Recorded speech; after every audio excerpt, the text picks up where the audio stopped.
Episode 11, Off the Edge. I'm Jake Ellenbogen. He is Cameron Lynch. And today we will be talking about the NFC South and how well they did in their respective NFL draft classes. Before we dive into that, I'd ask you to like, subscribe, comment, rate, review wherever you are consuming this content. Yep, all that. It's how we keep growing. And man, we continue to grow, Cam. We're getting closer to that 400 subscriber mark on YouTube. If you haven't already, definitely be sure to subscribe to our YouTube channel. And we're already at 50,000 views on that channel. Let's go. Let's keep running it up.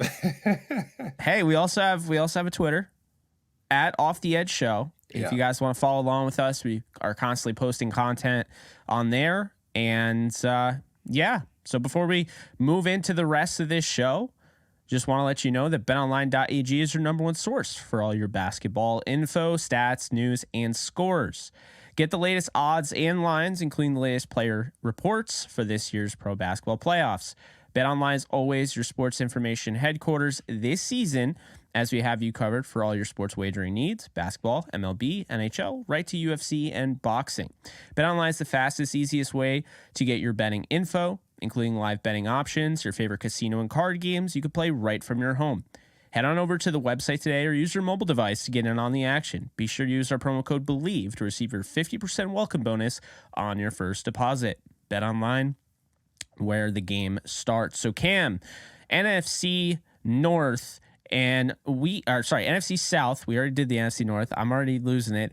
Atlanta Falcons. All right, this is we're gonna start this thing off with a bang. One of the top players in the entire draft class, who really no one knew where he was going to go because he plays the position known as running back, which has the dreaded 30 number behind it. Like as soon as you hit 30, it's like that's the brick wall. And there are guys that can get past it. Adrian Peterson is one of those guys, definitely. Frank Gore, shout out to him.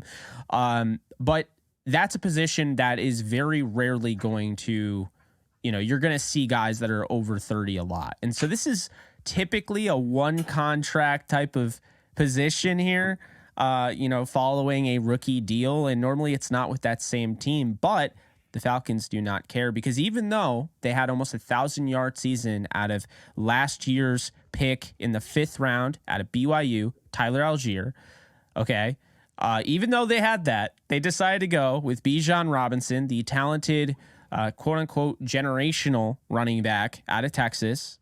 Now, I thought this was about where he was supposed to go as far as my board is concerned, but I had him going in the late 20s due to the fact he plays the running back position, and I just wasn't sure how the NFL was going to value running backs in this draft. It was a really good, running back class, really depth-filled, but he ends up going 8th overall inside the top 10. Cam, what are your thoughts on this pick, my guy? Because I was a little surprised. Yeah, I mean, Bijan Robinson, we talked about him being one of the better athletes coming out of the draft. So I love it. I had him coming out of number 15, Jake. I had him coming 15.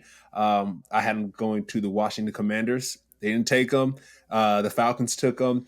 And, I feel like the Falcons are kind of going back to what they did a few years ago when they got Devontae Freeman, right? When they got Devontae Freeman, then followed up with your Todd Gurley there, bringing him from the Rams. But a guy like Bijan, clearly the Falcons love a good running back. They love a good running back, and Bijan is that. Like you mentioned, he went a little bit high, Jake. He went a little bit high on the list there. But at the end of the day, my man, he's a generational guy. He's a generational running back. We don't get to see great running backs in the NFL. I mean, we talk about our Todd Gurleys, your Ezekiel Elliott's, who's getting on that back end of his career. So it's gonna be good to see some fresh blood come in, Jake. I'm very familiar with the NFC South, playing with the Buccaneers. So the Falcons are trying to figure out how to raise some hell in that division. They got the Panthers as well, so they're gonna have to score some points on the football field. And Bijan Robinson can get that done in the pass game, the run game. He is Mr. Football, so I'm excited to see him there. But like we discussed, he went a little bit high there, Jake. So we'll see how that nets out. Now, Cam, the reason why I was so surprised by this pick is that they had a 3.6% sack percentage last year. It was the second lowest quarterback pressure rate according to NFL.com at 22% in the league last season. And there were pass rushers there, and they decided to go with a running back after their guy that they found in the 5th round, his rookie year, runs for almost 1,000 yards. I was a little surprised by that, and I don't know how to feel. I think obviously this is a fantastic player, right? Talk about the prospect and everything. But if we were grading this pick, it would not be an A+ for me, because I think there were other needs that definitely there. I think there were guys worth taking, and I think you're running a risk taking a running back this high, almost negating your 5th round pick last year, who probably could still start, in my opinion. I thought Algier was awesome. I don't think he gets enough credit, so I got to just give a shout out to my guy Algier out of BYU. But it's not a knock on Bijan. I just think that they had bigger needs. In the 2nd round, though, they go out and they get your guy, Matt Bergeron, and he's really interesting. I had said this during the live draft stream I was doing. Bergeron is somebody that the league is split on. Some see him as a tackle, some see him as a guard. But the tackle they see is a guy that has elite level athleticism, okay? Can develop and turn into something special. The guy that they see a guard is plug and play, ready to play right away, ready right out of the box, if you will, right? Mm-hmm. So here's my thing, and why, after further evaluation, while I had better, players on the board, in my opinion, based on my board, Bergeron was a little bit of a quote-unquote reach. I still think this is a really good pick, and actually, after further evaluation, I think it's a great pick, because I think right now, you have Jake Matthews, right? You have Caleb, McGarry. You're good at both tackle spots. You don't need him to have to just get thrown in the fire. So this is where you got better as a football team. You could say Bijan made them better, and he obviously is better than Algier as far as the overall upside. But this is when you really start getting better, because when you look at the offensive line room, now your offensive line, because I'd imagine the team that looked at Bergeron as a plug-and-play guard with developmental upside to take over for Jake Matthews at left tackle. And now we're cooking with gas camp, because it's like, okay, well, once Jake Matthews is no longer needed, that's kind of harsh, but you know what I mean? It kind of, falls off a cliff or whatever. You got Matthew Bergeron you could throw right in there. So I really like this pick, Cam. And I think now you just added more depth by adding another guy in the interior. You have him, you have Chris Lindstrom, and you have Drew Dahlman, who you added in the 4th round, 2021. So Falcons offensive line looking good for young Desmond Ridder, who I had as my number 1 quarterback last year. Mm-hmm. Yeah, and that's what we talk about, Jake, right? We see this draft. Who are they supporting? What does that look like? And you're going to find out in those first couple of picks. So with Desmond Ridder and Taylor Heineke coming into the helm at quarterback, I'm sure they're going to battle it out a little bit there, Jake. But they got a weapon in the backfield. I think that just builds the confidence of the quarterback. If they know they got someone back there that can make it happen, that's going to increase their confidence. And then follow it up with Matthew Bergeron coming from Syracuse. My man can play guard and tackle. So that just gives a guy like Taylor Heineke say, hey, the Falcons believe in me. They brought me here for a reason. They supported me with these 2 picks. Let's ride. Let's roll. So, Jake, I know what you meant. I know what you said there. Some of these picks are a reach. I feel like a lot of these picks in the draft, a couple of them have been a reach. But to see where the Falcons are heading, right, Jake, at the end of the day, we don't really know what they need. They know what they need. So, who knows when it comes to the running back space? There could be injuries. There could be personality issues. So they're trying to find someone who can really take over the helm, and Bijan Robinson might be that guy. So we're not totally sure. We're just calling what we see. And what I'm seeing here is a team that's really doubling down on their quarterbacks by filling out this offense. And then on the defensive side, I know they jumped in the 3rd round and got some defensive guys as well. So I feel like they balanced it out a little bit. I got Atlanta as a B for me, Jake, overall. And I know we're going to dive into some of these other picks here, but I think they know what they need at the end of the day, like I said, and they got some quarterbacks that are coming in here and they need to support them. So I like it.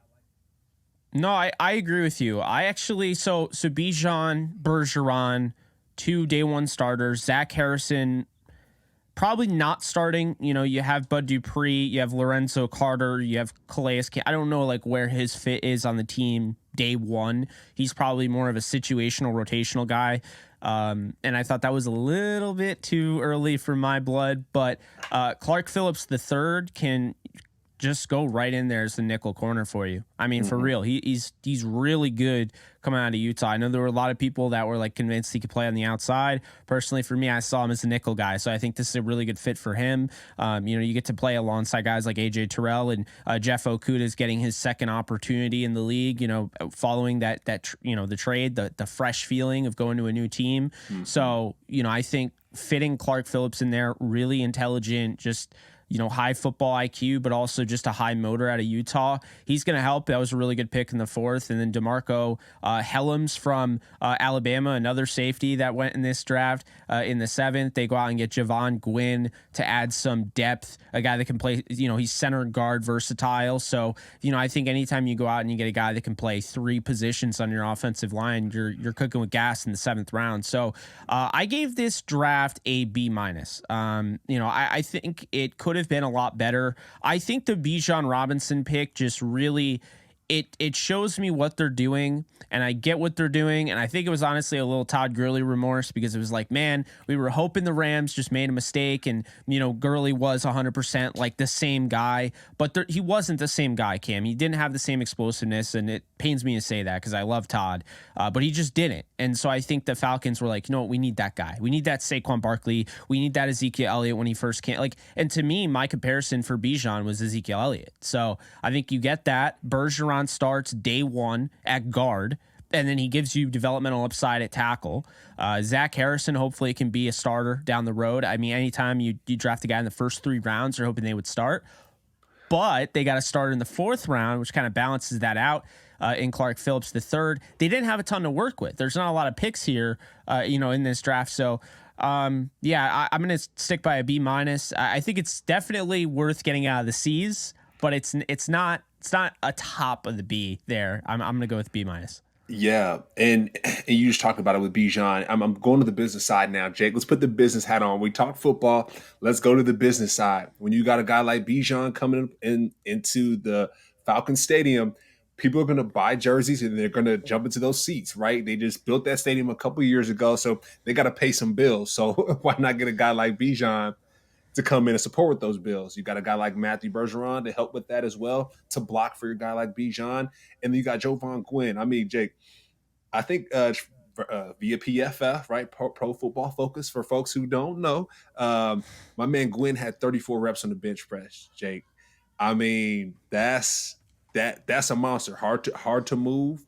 Coming out of South Carolina, so that means he's had some SEC competition. He knows where guys are coming from when it comes to their bull rush, their speed. So you're getting that type of personality in there. And then you got DeMarco Helms from Alabama coming in at safety, right? And so you stacked up on the front side, on the offensive side. So now on the back end of the draft, you get some guys that, like you said, that can step in and play some defense early on. And we talked about this Alabama defense, the defensive backs in general. I mean, I think they had about 3 guys drafted, Jake, in X amount of rounds. And so just the excellence coming from that room, he can bring that mentality to the Falcons secondary. And then going back up, Jake, lastly to Zach Harrison, you mentioned Calais Campbell and Bud Dupree. Those guys, maybe on the back end of their career, especially Calais Campbell, but to learn from them, right, to develop, to even talk stuff, just talk regular stuff, life outside of football.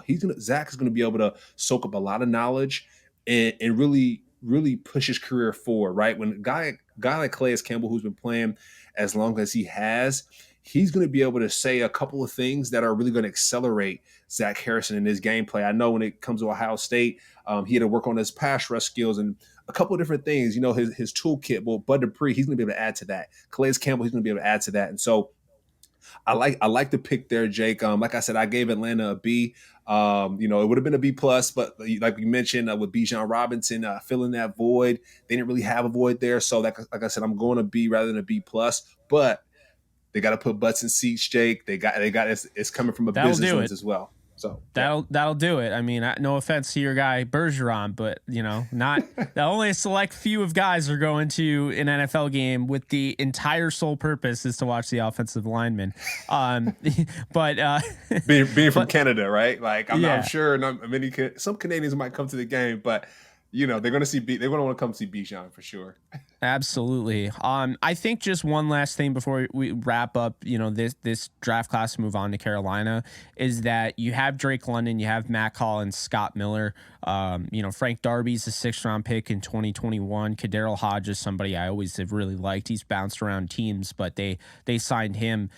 I would have liked to see them actually go out and get one of these really talented receivers in this class. Now, this was a depth-filled receiver class, not a top-heavy, in my opinion. I mean, I think it was somewhat top-heavy at the top, but I mean, there wasn't anybody that was true like a number one wide receiver right out of the box, so to speak. But I would have liked to see, maybe instead of going, Zach Harrison, you go edge a little bit earlier, and then you go, 3rd round, you go out and you get one of those stud wide receivers that went off the board. I think that they need some wide receiver help. They probably have a plan, or they're really high on these guys, but I think they definitely could have gotten their quarterback another weapon. I don't know. That's just my thoughts. Yeah, I mean that's fair, Jake. That's fair. I mean, you want to get guys, that can catch that football. And I know last year they got Kyle Pitts, right? And so, do they think he's that X factor there? Who knows? But hey, I'm excited to see Bijan, Jake. I'm excited to see Bijan. I'm sure the whole Falcons fan base is as well. He's going to be wearing number 7. Mike Vick. That's a statement. Yeah, no, I thought so too. There were people complaining about it. I just think it's way, not getting too much into the whole Michael Vick piece. I'm a big fan of his overall game, and he was just explosive, just, electric. But he's remembered more as a guy that could have been, an all-timer on the Falcons, made some mistakes along the way, paid his dues, he put in the work and got back on his feet. And I look at him as an Eagle because, I mean, that's where he finished his career. That's where everyone remembers. That's where things were good, right? So I think, Bijan has every right to choose 7. It wasn't retired, and I don't think he has to ask permission for a guy that moved on to Philly. You know what I'm saying? Like, I thought that was a little, ridiculous. But moving on to Carolina, and we went off on a little bit of a tangent there with the Falcons because they have a little bit more guys. I mean, Carolina, we've talked so much about Bryce Young. Yeah, I'm gonna give this an A+ because, Bryce Young pick, because when I look at it, this was the best quarterback there. I've been saying over and over and over again, when you look at the Panthers, this team can play in the playoffs. They can host a playoff game. They can win a playoff game. Look at the way they played. I know, Cam, you're a Tampa Bay Buck guy, and I'm not trying to dig you underground no or favorites. anything. No favorites. No favorites. But last year, I mean, you have to admit, Carolina was they were coming for Tampa, and if they had Bryce Young at the end of the year instead of Sam Darnold, who I don't think he played all that bad, but if they had Bryce Young, there's a good chance that they would have won that division. They were this close, man. They were closing in on Tampa. Yeah. So I think this year, I think they get it done. And I was a big fan of that pick. The Mingo pick was interesting. They went high upside, a guy that kind of compares similarly to, an A.J. Brown, a Deebo Samuel, built in that same light. I think he immediately fits in as a slot receiver. You have Terrace Marshall, you have Adam Thielen, you have DJ Chark, you have Laviska Shenault, who I think everyone forgot about, but, I think he still has some value that people aren't talking about. They still have Preston Williams and Shi Smith. There's a lot of talented receivers that are just not like home run names, right? Not a ton of, big time, hey, you ask your mom if she knows Adam Thielen. Maybe she knows Adam Thielen. Maybe she knows DJ Chark, but she probably doesn't know Shi Smith. And I think Shi Smith is a talented receiver. So the Mingo piece, there, I have no issue with them going high upside. It was a little high for me personally. I would have gone in a different direction, but they already have some guys there. They have veterans, like Adam Thielen is going to help him a lot. And then I thought the DJ Johnson pick was a mega reach. Not even, I'm not trying to be a jerk here, but I had a 7th round grade on the guy. So they pick him at 80th overall. I was a little surprised on that. And then they got my guy Chandler Zavala, who I personally was able to speak with during this process. Great guy. He's been through a lot.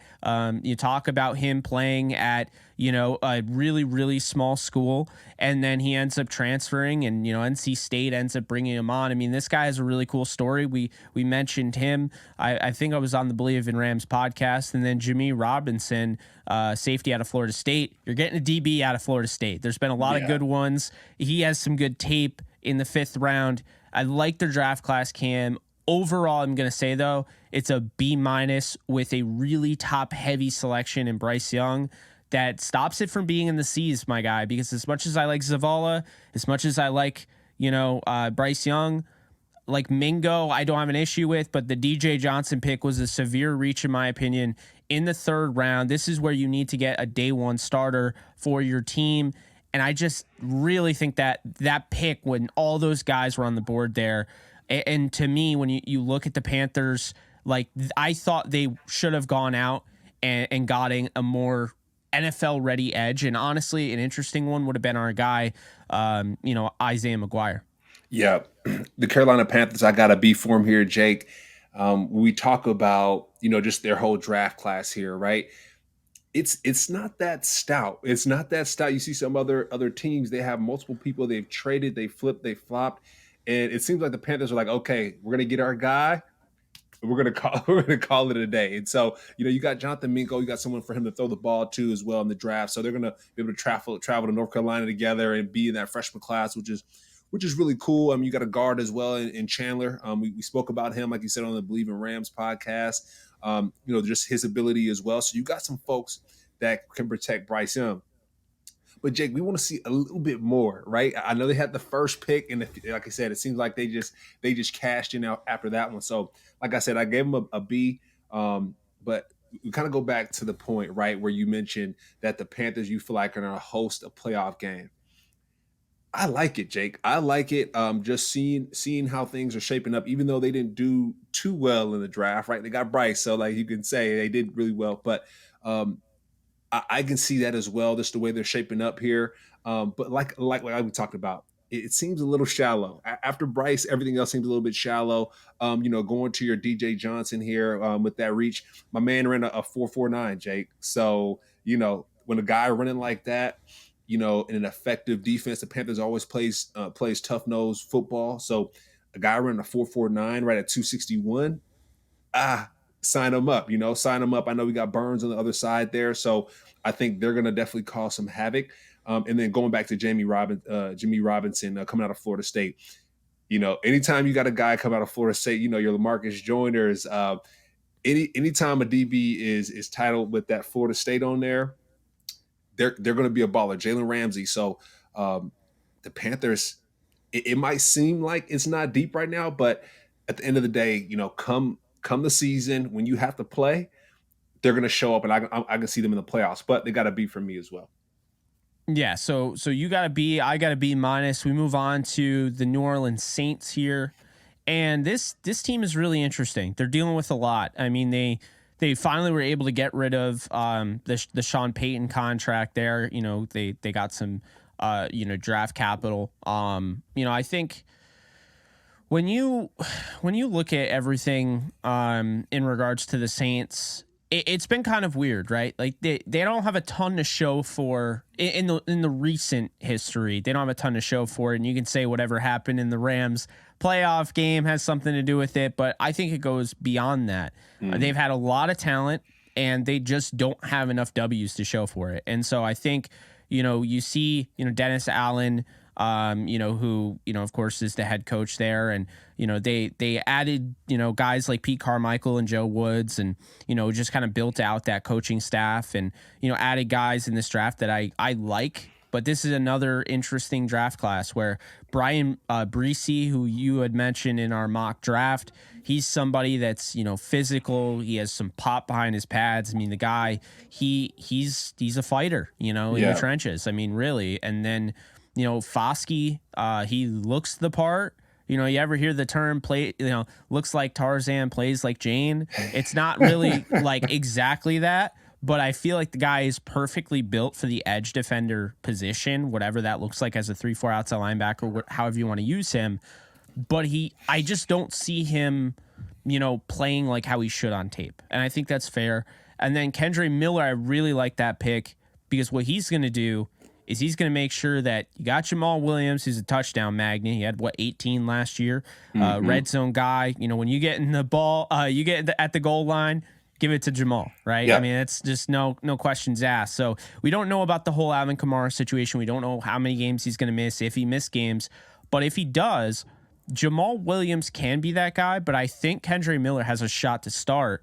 And, they look more at like, Jamal Williams, they want to save him for those short and intermediate, gains. So I like the Kendre Miller pick. Saldiveri out of Old Dominion is a guy that I think they like there. Add some depth behind a really stout offensive line. You have guys like Cesar Ruiz and Eric McCoy, Ryan Ramchick, Andrus Pete, and Trevor Penning, who they spent a first round pick on in 2022. I like that pickup. Jake Hayner's a guy we've discussed before on one of our shows. We talked so much draft this offseason. It was like, I don't even remember which, but yeah, Jake Hayner, fun fact here. I'm sure you probably already know, he's going to the Saints. He's going to be playing with Derek Carr, and Derek Carr went to Fresno State. So, it's another one of those, Matthew Stafford, Stetson Bennett. Then you have a Jake Hayner, Derek Carr. And I think that gets over the big hurdle is, quarterback, clear QB1. How is he going to operate with the backup? So that's what I'll say about that. Jordan Howden was a solid pick. He helps you in the 5th round. A.T. Perry was a fantastic pick. Yeah. I mean, that's exactly who I've been talking about him. I've been singing his praises. My wide receiver 3 in the entire draft they got in the 6th round. So I might be wrong on him if he fell to the 6th round. NFL talent, maybe NFL talent's wrong too. We'll see. But I really like the pick in the 6th round, Cam. And overall, I'll let you throw yours in. But I'm gonna give the Saints a B- because they found value in Hayner. They found value in Perry. I like the Miller pick, and I think Breesy is going to start day 1.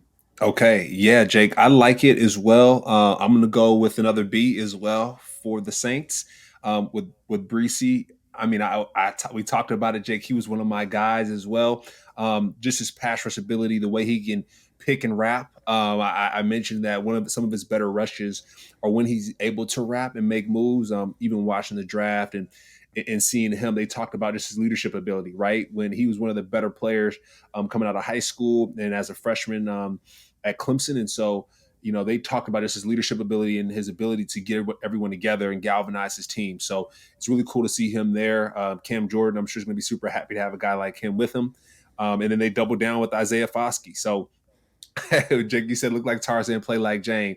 We don't want that to happen. I know they talk about sometimes his pass rush numbers, his sack numbers. He had a nice amount of sack numbers, but his ability to pass rush and his production, it didn't really match up, right?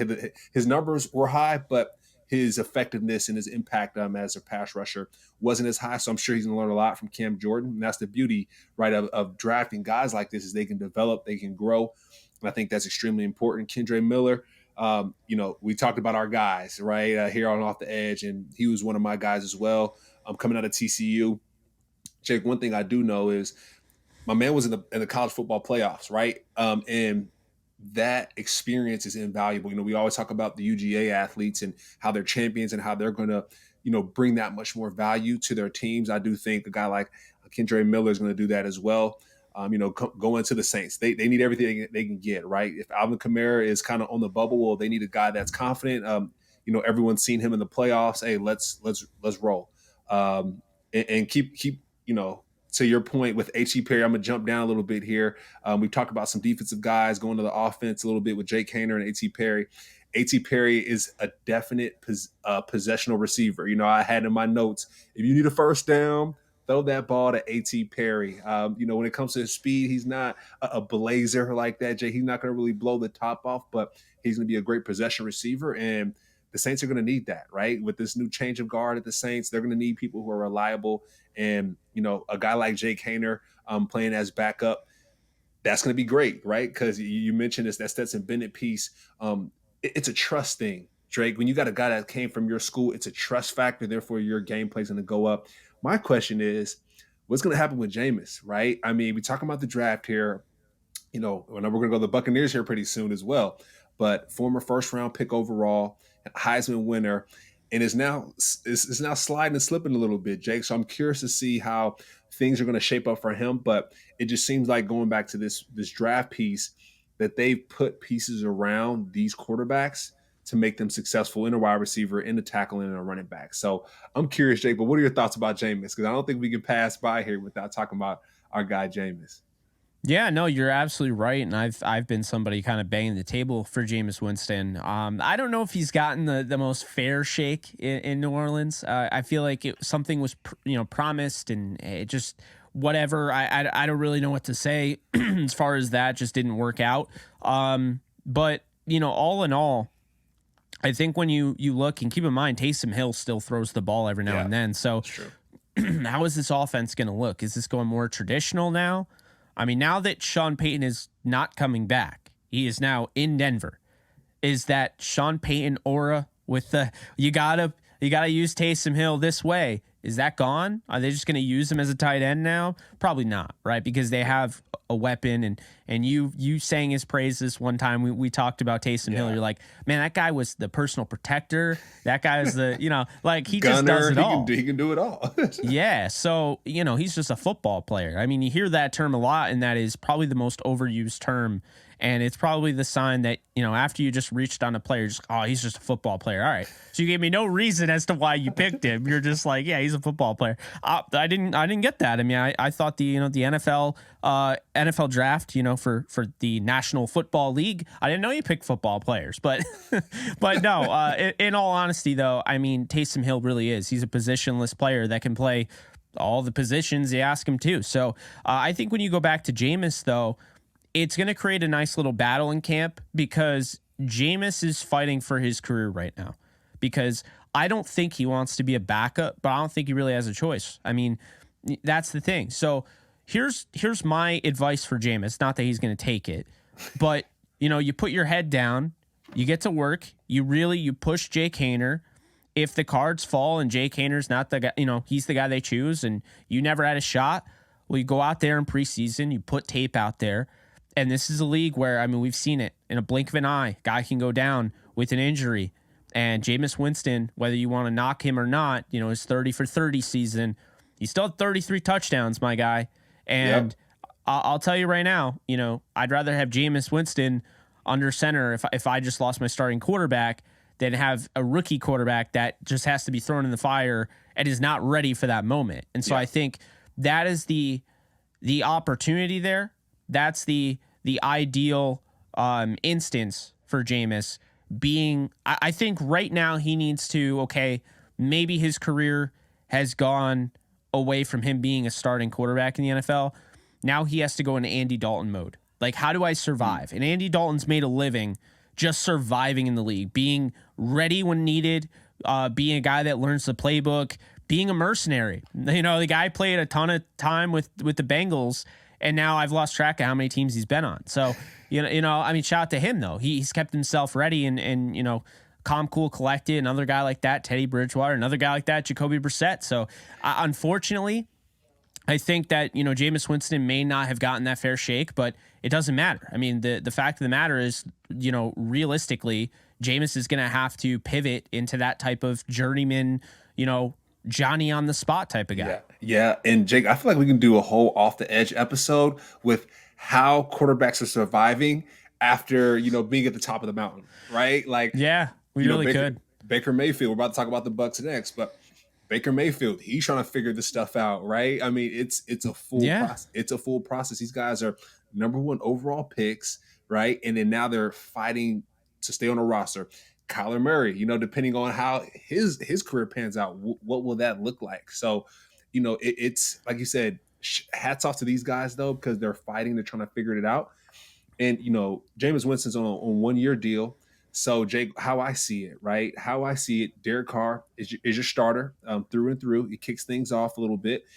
Training camp, preseason, you see Jameis a lot of the snaps. Like you said, see what he can do. Make sure you lower that number down when it comes to interceptions.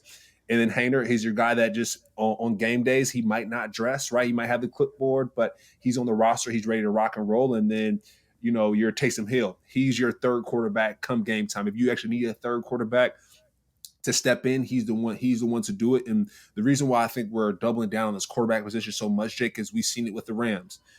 If you don't have a quarterback that can step in and win some football games, you're going to be in trouble. And so, with Jameis being on that 1-year deal, he's a guy that can step in and win some football games. So I just going back to the draft, though, I think Haener, he's going to be in great hands with those guys, those veterans. So, I mean, hey, the Saints, like I said, overall, I'll give them a B. And yeah, let's see what they do in the NFC South. Yeah, I'm gonna stick with my B minus, Cam, and I'll just say this Jake Haener kid is real. Okay, when I watched him, I'm like, all right, you hear the word gamer. I'm not trying to sound cliche, but he's a gamer, right? Yeah. And you watch his tape against just anybody. UCLA I think stood out the most to me. Guy's in pain. Guy's playing through pain. He knows he needs to elevate his team, and that's what he does on tape. So he had a really good Senior Bowl. He's a guy that I think a lot of teams fell in love with throughout the draft process. And it was a matter of, well, who's going to blink first? Like, who's going to take him? And the Saints are like, we're not even going to waste a breath. We're going to take him in the 4th round because we like him that much. And, there's some people saying, oh, you should have gone the 5th or the 6th. No, if you like a quarterback, you pick the quarterback. You don't beat around the bush, because quarterback's that position where you can't be like, oh, we'll just get the other guy, right? It's more of like this guy can end up being the face of my franchise, and I need to be careful, because if I go out and I get the wrong guy, then I'm going to lose my job if the guy that I got over him, right? Like, okay, he goes to my division rival and he kills it. Like, Brock Purdy could cost somebody a job. I'm not saying he's going to. He's Mr. Relevant. Everybody missed on him.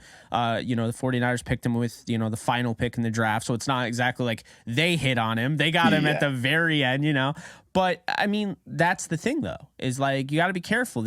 I think that's, when you look at it, the way like mock drafts are like explained, people will be like, oh, I'll just get this quarterback. No. You need to love your quarterback that you're drafting, my guy. Because that is a position that you can't just be like, I'm thinking I'll go with the second option today. No. You got to go with your guy. Yeah, It's like a marriage, Jake. It's like a marriage, someone who has multiple partners in a marriage, right? But if you had a quarterback, the next one up, that's going to be your main. And so you can't have a main that's just not doing what main things do. And so, and like I said, I keep referring to the Rams, what they had to go through with Wolford and, just that whole process. Unfortunately, he was not able to win football games, for the Rams while Matthew Stafford was out. And they struggled. Jake, all last year we were struggling doing that Bleav in Rams podcast because they just didn't have viable quarterbacks to go and win. And Haener, you mentioned he's a gamer. So, hey, come on in and game, Jake. They need guys that can go in and play. And thankfully for the Saints, they got Taysom Hill to back them up and get them out of any type of trouble. So that's a great problem to have. And I'll trust Jake Haener every day of the week with his mobility and just how he plays. I could trust him to run the scout team. So, now all of a sudden he's killing 2 birds with 1 stone. And I mean, the way the NFL is going, I think the direction is the league needs to set a precedent that you don't have 3 quarterbacks shouldn't count against your roster. Because at the end of the day, I think teams should be allowed to carry 3 into the day. They should be able to address 3, and it shouldn't go against, the limit. Because I think it's a position that's very dangerous. It's a position where now all of a sudden, if I only carry 2, I can't activate my 3rd guy on the sidelines. Now I have to use my kicker or my punter or my wide receiver that played, quarterback in high school a little bit. You know what I mean? So I want to see an adjustment to that. And I wonder if the Saints are one of the teams that were pushing for that, because that actually was pushed for and ultimately declined at the owners' meeting. So that's something to keep in mind. But the Buccaneers, your old team here. Let's go. All right. This draft, they kicked off the right way. They go out and they grab interior. Everyone keeps comparing this guy to Aaron Donald because he wears the Pitt helmet, right? Yeah. But Kalijah Cansey, so hear me out. Undersized defensive lineman in Tampa Bay. And you're thinking about Aaron Donald? I'm thinking about Warren Sapp, my guy. Yeah. That's what I'm thinking about. Mm-hmm. So I'm not saying he is Warren Sapp, but that, the quick, feet and everything. Cansey's a really good pick there. Then they go out and they get Cody Malk, who, is my guy. I interviewed him and we talked about him. You still got the teeth? Yeah. Love it. I remember that interaction we had on one of our shows. I love Cody Malk. I don't care if you play him at tackle. I don't care if you play him at guard. Does he play over Godkey at right tackle? That's the question. I don't know. But does he need to? No, because he could play right guard. He could play left guard, So I think this gives them plenty of options in that room. I thought the I wasn't high on Yaya Diaby. I appreciate his story. He's been through a lot. Just from scouting him, I thought he was more of a day 3, 5th, 6th round pick. So I thought that was a little bit of a reach. But if you like the guy, you like the guy. Sir Vassier Dennis is somebody in the 5th round. That's one of my guys. That was a top 10 linebacker on my board. You're a linebacker. I'm excited to get your thoughts on him in a sec. Payne Durham is just kind of a plug and play, tight end 2, tight end 3. You already had O'Keefe, and you had Cade Otton, Cade Otton made significant strides last year. So he doesn't need to do really anything. He could be tight end 3, develop. I would say he's more of a blocking tight end with some hidden upside in the passing game. And then you look, Josh Hayes, DB out of Kansas State. I like that pick. Trey Palmer and Jose Ramirez I really like because, first off, Max Crosby put Eastern Michigan on the map when he got picked out of there and became a star. Jose Ramirez has some juice off the edge. And then Trey Palmer is speed, man. You look at Trey Palmer, he's going to add speed to that wide receiver room that has Mike Evans, Russell Gage, Chris Godwin. I think Palmer has a chance to compete for that 4th spot. I think it's wide open. And they added a UDFA and Rakim Jarrett and Kurt Warner's son, Cade Warner. So we'll talk about that, but just kind of going through it, I'm going to give the Bucs a B. I'm going to say they won the draft out of all the teams. They hit those 2 guys hard. They focused on some needs. Also, best player available. They got my guy Servassier Dennis, and they got Trey Palmer and Jose Ramirez. Those are guys that stand out to me. I'm gonna give them a B, Cam. Okay. I like it, Jake. I'm gonna give them a B plus, right? I'm a little bit biased, Jake, so I'm gonna bump that up to a B plus there. Kalijah Kancey, Jake. I mean, come on, fam. We talked about it. They crushed you with that one, right? Kalijah Kancey is not your Aaron Donald, but he went to the Aaron Donald pass rush camp, right? He has the Aaron Donald hologram in the locker room. That's now the Aaron Donald locker room. But Kalijah Kancey, love to see a guy like that, at the Buccaneers. Just kind of going through their defensive linemen. You got William Golston, who's a bigger guy, but you got Vita Vea as well. He's about 6'3", 3 something. So Kalijah and him, they can definitely cause some problems down low there. Akeem Hicks, Patrick O'Connor, and then Raheem Roaches. That's someone as well who's a shorter guy, but very explosive. He uses his hands really well. So I love that addition to the defensive line at the Buccaneers. And then you got great linebackers that sit right behind him as well, Levante David and Devin White. I know Devin White requested that trade there, Jake. So we'll kind of see. We'll see where that ends up. It's pretty up in the air. I mean, if I were the Buccaneers, I wouldn't want to let them go either, right? No, but going out and getting Dennis, that shows at least there's some sort of urgency. Like, okay, in the 5th round, but like Dennis is a good player, and they got 2 pick guys.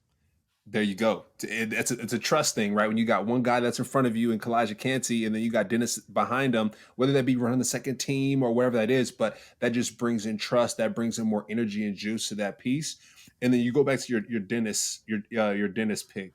I love that pick there, Jake. Right? We mentioned Devin White. We're not sure what that looks like, but Dennis, had a 42-inch vertical, 10.5 broad jump. My man is a monster, missing fewer than 5% of his tackling opportunities. So we go back to your branch from Alabama that got drafted to the Lions. I think he had a 5% missed tackle percentage as well. So guys, if you get sure tacklers, Devin White's a sure tackler, but a guy like Dennis adding another sure tackler to the piece, Levante David, who's a sure tackler, that defense alone is going to be something to reckon with. And then you got Yaya as well, Jake. He ran a 4.5, so it's kind of tough when a guy runs a 4.5. It's hard to look away from that. And so he ran a 4.5. I think he's gonna definitely raise some havoc, man.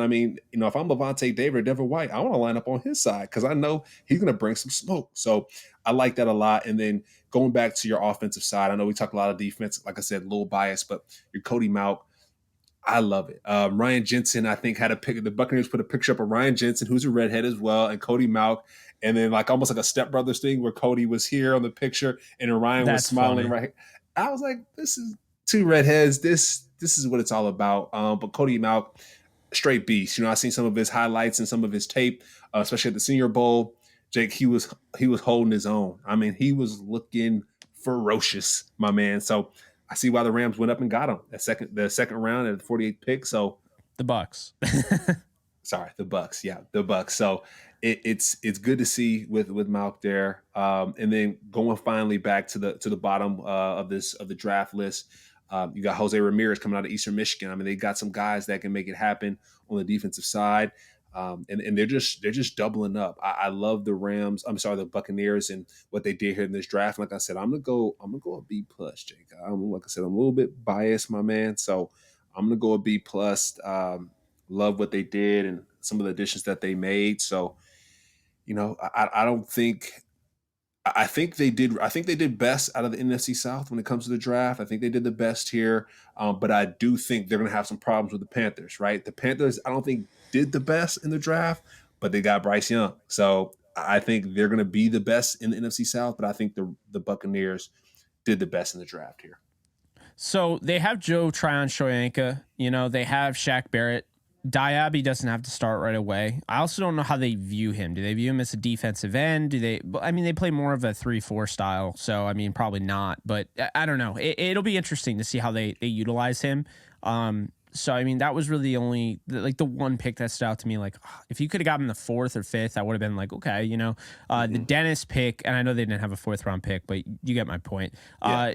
The Dennis pick, though, if it would not surprise me if he ends up being a starting linebacker in Tampa. Payne Durham would not surprise me. He's kind of the type of guy they go after. Really had a really nice Senior Bowl. And then Trey Palmer. I think he's your wide receiver 4. And he's a 6th round pick. So I think the cool thing about it is that they have some consistency in the wide receiver room. They brought back the same guys, Mike Evans, Chris Godwin, and Russell Gage. And they left that 4th spot open for whoever wants it. Scotty's gone. That's tough. Scotty Miller's gone. Yeah, that's true.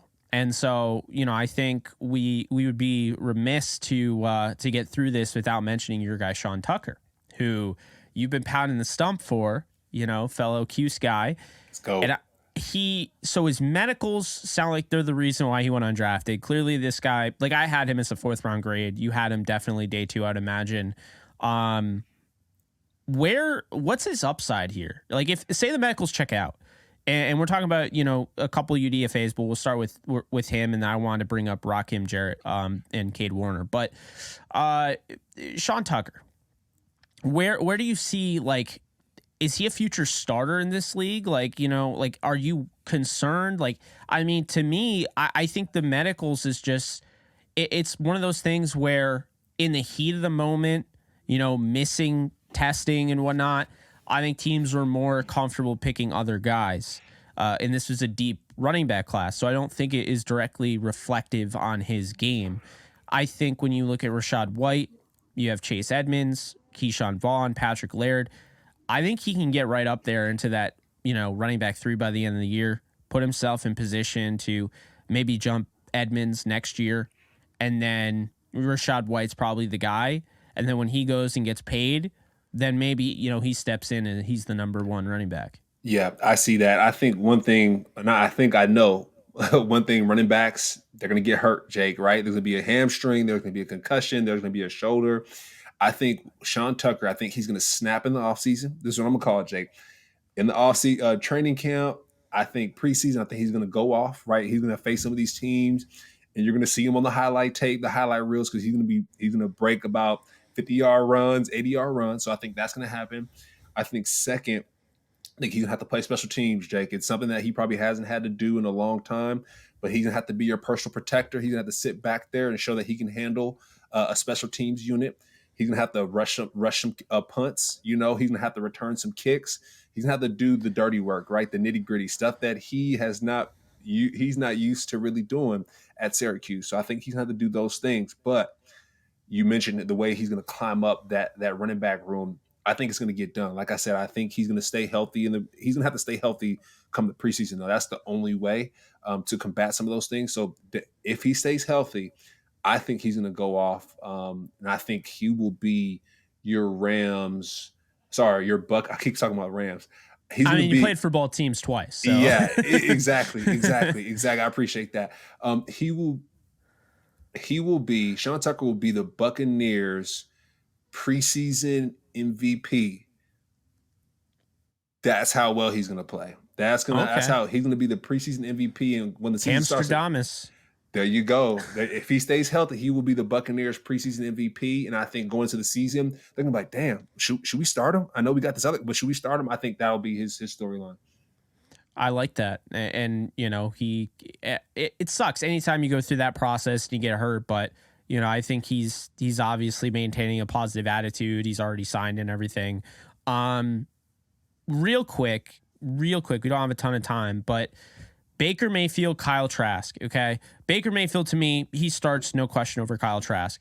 I was surprised the Bucs did not go after a quarterback. Where were you on that? They don't even have another quarterback on the roster. They didn't even sign anybody. So were you a little surprised? Do you think Baker could get maybe a longer term deal after this year? Is that the goal here? Yeah, it sounds like Baker might be that guy there. Kyle Trask, I'm not convinced he is at the moment. But I would say too, during the offseason leading up to the season, I think there's going to be some type of movement. Free agency. I know Carson Wentz is still out there. There's going to be some type of movement because it's not adding up right now. So I think Baker Mayfield, he's going to step into a bigger role, and I think there's going to be something that's going to happen in the offseason where they're going to bring a guy in and then have them play as well.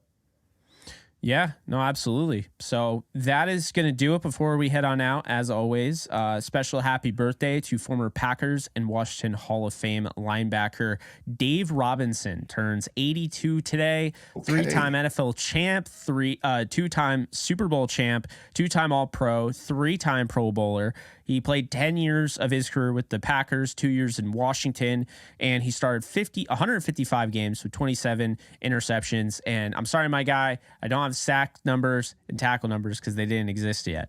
It's all good, but hey, he's 82. He made it out, and yeah, happy birthday.